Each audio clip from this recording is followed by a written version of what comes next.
దేశంలో ఏ ముఖ్యమంత్రికి రాని ఆలోచనలు 40-50 సంవత్సరాల తర్వాత జరగబోయే వింతలు, విశేషాలు, పరిశోధనలు, సాంకేతిక పరిజ్ఞానాన్ని తెచ్చిపెట్టడంలో చంద్రబాబు నాయుడికి తిరిగే లేదు.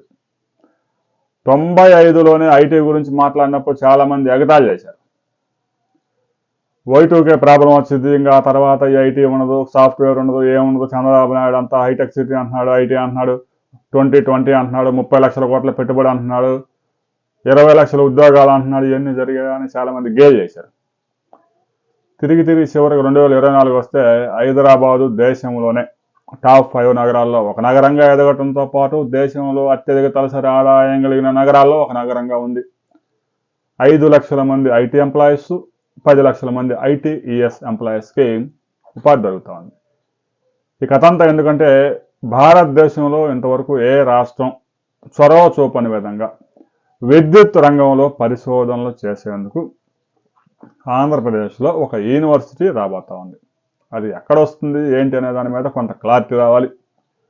ఎందుకంటే ఈ రోజుల్లో గాలి తర్వాత, మనిషి పీల్చే గాలి, తాగే నీరు తర్వాత వెంటనే అవసరం అయ్యేది కరెంటే. ఆహారం ఒక గంట అటు ఇటు అయినా కూడా ఏం ఇబ్బంది లేదు, కరెంటు మాత్రం ఒక 5 నిమిషాలు లేకపోతే ఏది నడిచే పరిస్థితి లేదు.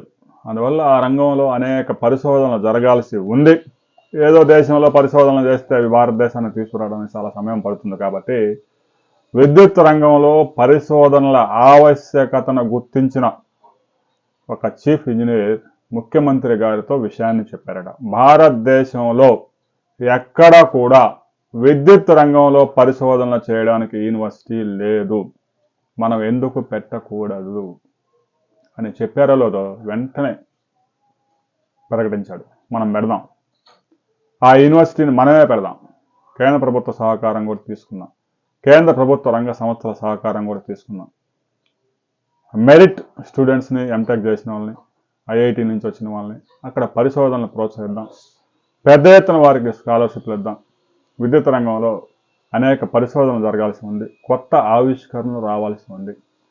గతంలో మనకి 100 వోల్ట్ 60 వోల్ట్ లైట్లు ఉండే, ఎర్ర లైట్లు, అది 100 క్యాండిల్ బల్బ్ వేసినా కూడా పెద్దగా కాంతి వచ్చేది కాదు, చదువుకోవడానికి కూడా ఇబ్బంది అయ్యేది.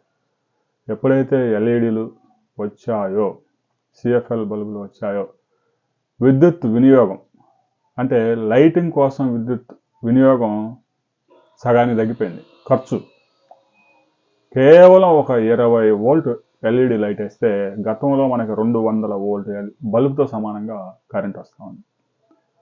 ఆ సైంటిస్ట్కి నోబెల్ ప్రైజ్ కూడా వచ్చింది. రాబోయే రోజుల్లో విద్యుత్ రంగంలో అనేక పరిశోధనలు జరగాల్సి ఉంది. ఇక మోటార్స్లో కూడా లేటెస్ట్ మోటార్ వచ్చింది, వైండింగ్తో పని లేని మోటార్స్ వచ్చినాయి, తక్కువ విద్యుత్ వినియోగించుకునే పరికరాలు అందుబాటులోకి వస్తూ ఉన్నాయి. 5 స్టార్ రేటింగ్తో ఏసీలు, ఫ్రిడ్జ్లు పనిచేస్తూ ఉన్నాయి. తక్కువ విద్యుత్తుతో పరికరాలను పని చేయించడం ఎలా అనే దాని మీద కూడా పరిశోధనలు జరగబోతూ ఉన్నాయి. ఆ యూనివర్సిటీ ఎక్కడ రాబోతా ఉంది ఏమిటి అనేది మరికొన్ని వివరాలు తెలిసిన తర్వాత మరో వీడియోలో తెలుసుకుందాం. ఆ యూనివర్సిటీ ఎక్కడ పెడితే బాగుంటుందనే విషయాన్ని మాత్రం కామెంట్ చేయండి. వీడియోని లైక్ చేయండి, షేర్ చేయండి, సబ్స్క్రైబ్ చేసుకోండి.